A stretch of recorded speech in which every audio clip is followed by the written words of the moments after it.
আসসালামু আলাইকুম, সবাই কেমন আছেন? আশা করি সবাই খুব ভালো আছেন। আজকে ১ মাস পরে নিজের বাড়িতে আসলাম। ১ মাস না, মেবি গত মাসের ৪-৫ তারিখে আসছিলাম। আর এই যে আজকে আসলাম। এত দিন পরে, এত ব্যস্ততা এবং মন মানসিকতা ভালো না এবং একটু ঘোরাফেরা ছিল। সব কিছু মিলে অনেক দিন পরে আসলাম, মানে সব কিছু এলোমেলো হয়ে গেছে। আসলে নিজের বাড়িতে মাঝে মধ্যে আসতে হয়, মাসে অন্তত ২-১ বার হইলো। মানে এবার একটু লম্বা সময় হয়ে গেছে যা আসলাম।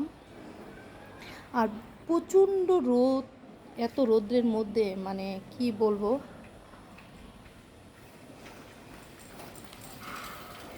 আসি সকালবেলা, কালকে রাত্রে ঘুমাইছি ৪টার সময়, উঠছি 6টার সময়।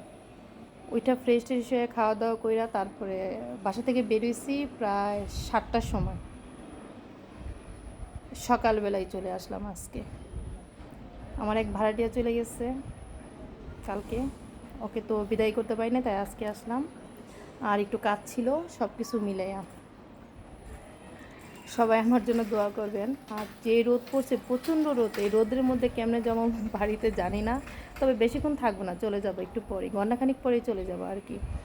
আর না হইলে আমার এই বান্ধবীর বাসায় গিয়ে আড্ডা দিব, বিকালবেলা একবারে যাব।